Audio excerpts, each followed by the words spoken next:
Right, I am back again, the guy who moans at everybody. Now we need to have a serious chat today about how you get into US 101st Infantry Division reenacting and what you need. So, first things first, you have to have a Camp Toccoa paratrooper t-shirt. Without that, you're just a nobody. What do you know about this hobby? You know nothing. So get one of those. They're dirt cheap. You can get them from Soldier of Fortune. You can get them off of eBay. They're everywhere, you know. They're only a few quid. You have to have one, get one. Now forget wearing a white shirt. Forget wearing a wool shirt, because that will just hide this. So who knows you're wearing it if you can't see it, and it will just make you hot. You don't want to be wearing a white shirt. Why did you say white shirt? A wool shirt in the summer. You know, so just don't bother buying one. There's just too much money for what they are. Who wants a shirt? Next, M42. Any of them will do. You can get the ones made in China. They're the cheapest. I think they work out about 80, 90 quid. You know, and they're fine. The poppers are around the wrong way on the sleeves, but that's okay. Who's going to look at your sleeves? So, and then you want to decorate it a bit. So, I put a marksmanship award on mine with a few bars, and the more bars the better. If you always lose your drop rope, you can just use that as a ladder. Obviously you need paratrooper wings. I've seen some people have several sets because they've done more than one jump. That's fine. You can have as many as you want. As many jumps you've done, the more wings you have. In fact, this whole side is only for awards. So, you know, you can have medal ribbons, the best medal ribbon, obviously gallantry medal ribbons. They say you've been a reenactor, a hardcore reenactor for a long time. Purple Heart ribbons are good. They shows you've been wounded while opening beans and things and making a fire. So if you're one of the hardcore reenactors and you know your stuff, then you know you need several of those. So next, now this one I spent £10 on this patch because it's a Green Army Products one, but you might as well just get one of these. You know, it's about £2 or £3, much cheaper. It's even got like a plastic backing, so your chicken's waterproof, so he can swim. So if you want to join the Navy, you can just do Navy impressions with this as well. So yeah, two, 3 quid. Go with one of them. Much better, much better. So, obviously, keep this pristine. You know, soldiers were clean and tidy all the time. So keep it clean. Wash it. Make it smell nice. Some other guy in a video, he said about, it looks like Elmer Fudd actually. He said about soaking this in oil to make it look dark. Why the hell? I mean, that's going to be a nightmare to wash out. Why would you do that? So just, you know, get your mum to clean it, your aunt to clean it. And if you need any patches sewn on it, make sure you get your mum to do it. Don't learn to sew. Yes, Harry, I'm talking to you. Obviously, it has trousers, but, you know, they're somewhere else. And you don't need that. You can just wear wool trousers anyway. It's fine. Because there's those pictures of that guy in Normandy. He wears an M42 jacket and wool trousers. So we can all do that. It's probably cheaper as well to do it that way around. Okay, so uniform. Next, you need a garrison cap. Any garrison cap will do. It doesn't matter if it's wool brown or tan or navy blue or red. As long as you've got a garrison cap, this is the best and cheapest way to do it. And then you need rank for it. So, you know, the shinier the better. The higher up the better. Just shows you know you're dedicated to the hobby with the more rank you have. So now we're getting somewhere, aren't we? Oh, you can't really see the head. Let me just tip it back a tiny bit. No, then you can see the light. Okay. So, I don't have a parachute scarf. It's one of those things I need to go and buy. A big length of it so I can wrap it around, you know, and garrot myself. So, if you don't have you can just wear a normal civilian scarf. It's fine. You know, it doesn't matter what colour. So I've gone with the yellow and grey.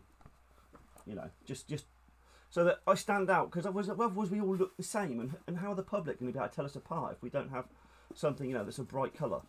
There we go. And put that back up there. That's see, now it's all coming to shape, isn't it? This is how we should look. Interesting thing about the M42 is it has like a little sort of slot into the pocket. Obviously that's for your spoons. And so what if that's for a spoon? What's for this side for? Aha, you've guessed it. You have to have sunglasses. No respectable paratrooper would be without his sunglasses, especially in the reenacting world. It's a necessity. You have to have them. I mean, you could forget the spoon and have 2 pairs in case you lose one. You know, if you really want to go for it. Get 2. Now, make sure you keep all your pockets nice and flat. Because at events, you go to the vendors, you put Cornish pasties, you'll fit a can of beer in these bottom ones, so it fits in there perfectly, stands out. That is what they're for. So keep them nice and flat for when you visit the vendors. Also, the pockets up here when you're trying to eat, sometimes they sort of restrict your arm movements. Just keep them nice and flat. So, let's move on to webbing. Let me grab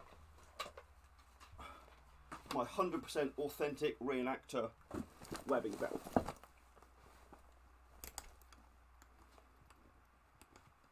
You can't do it when you're manhandling somebody from behind, because it's actually quite difficult when you can't see what you're doing. Come on, get in. Oh, it's because I'm trying to chew the jacket through the buckle. That'll be why then. Come on, get on. And also, you don't need to be good at putting this stuff together at all. Just anyhow, how is fine. So, first things you need: pistol belt. You have to have a pistol belt. Let's keep it within the realms of reality. Then, oh, let's tip this down a little bit because it hangs a bit low because it's not got suspenders. You need a 1911 in a holster with a blank firer. You have to have a blank firer. How are you going to take part in battles if you can't shoot blanks? That's just absurd. And just in case you want to do the cool thing and have 2, then get a spare one. You might lose one, so it's always good to have a backup. So go with 3. You could lose 2, if you trip. You don't want to be picking them up, they'd be dirty and you might get your uniform dirty. So you could have a shoulder holster with a 4th. So I don't know, it might get in the way when you're eating, but it's still a good idea to have a 4th. A couple of M1 ammo pouches, but don't put anything in them. It just makes you heavy. Just keep them nice and flat. It doesn't matter where they're from either. Any old soft things or China made ones, it's fine, just any of them. I've got an axe on the back of my belt. It's good in the evenings for cutting firewood, but I don't keep it on there when I'm walking around because it's heavy, it gets in the way. I got a shovel cover, but I don't get anything in that. But it does fit a can of beer really well, so I keep that empty for when I'm drinking. I keep my beer, and sometimes you can hide it as well because you don't know who's going to be around in the daytime. Colt 45 mag pouch. I don't have the magazines for them yet, but it looks good like that. It looks like I've used all my ammunition, so that's really good. It's a good touch. Now, as every 101st reenactor will tell you, the 101st Normandy only used German guns. They didn't use any American guns whatsoever, except the Thompson. Everybody had one of those, and 1911s, of course. So, what you want to get yourself is any old German gun. A Sturmgewehr, a K98, MP40s are good because they make blank firing ones from Soldier of Fortune now. So they're good. They do you a deal if you buy 3. So get one of these. Denix, 150 quid. I think the K98s are about the 100 and a bit. And there we go. See, isn't that coming to... let me tip that back just a little bit. Okay. See, isn't that coming together now as a good looking impression? Awesome. Awesome. There we go. Let's turn the camera a bit more. So, get one of these, spot on. Now, there's a couple of things missing for an accurate impression. You have to have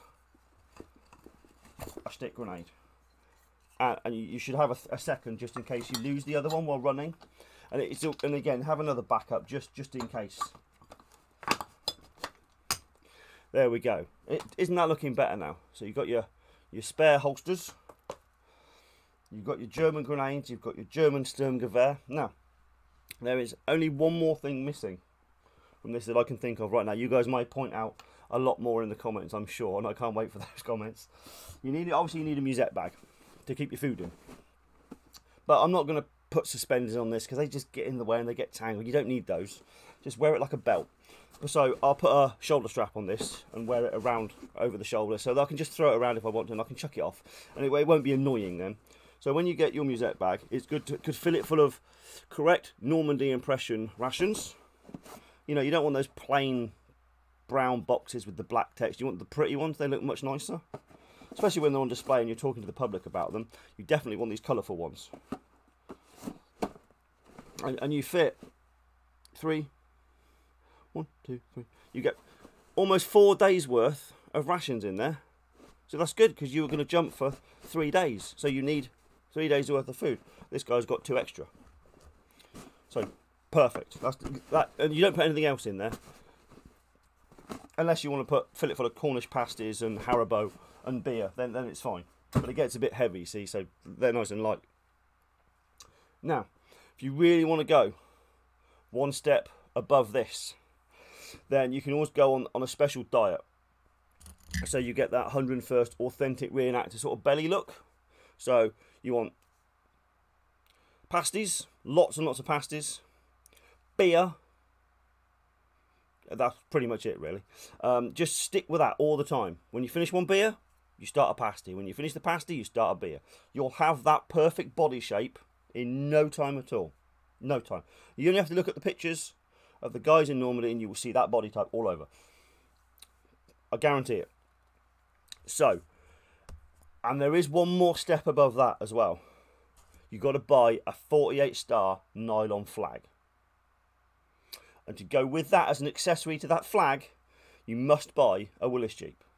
Doesn't matter if it's a wartime one or a post-war one, or even the next type up. Is it the M56, M48, or even a Ford Mutt will do. Just paint it green, you know, if it's not green. Stick a star on it. Have a big thing on the front, 101. You must join the MVT as well and keep it absolutely spotless, so there's no dirt inside it, no dirt on the outside.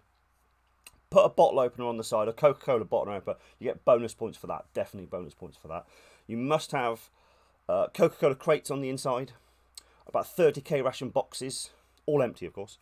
What else do you need in your Jeep? Musette bags hanging off every orifice. And they don't have to be wartime ones. You can use the post-war ones or the late war ones. It just doesn't matter.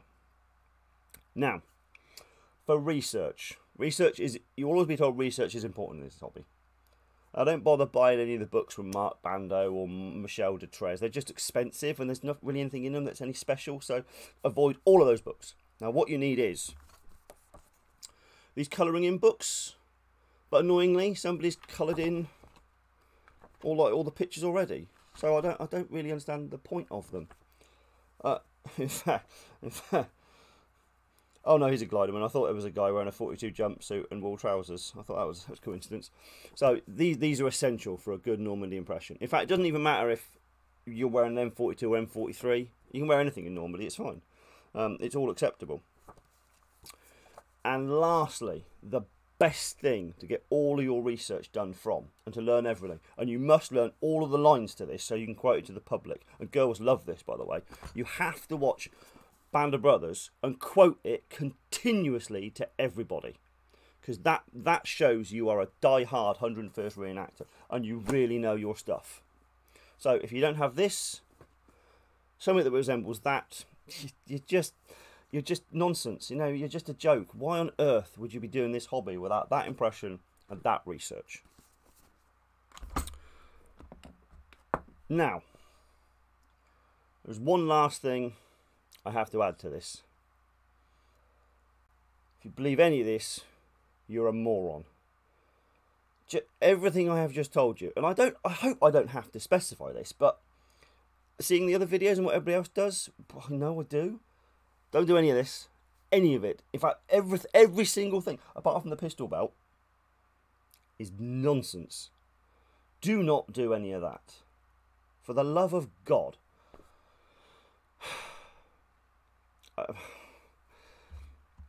Right, I am going.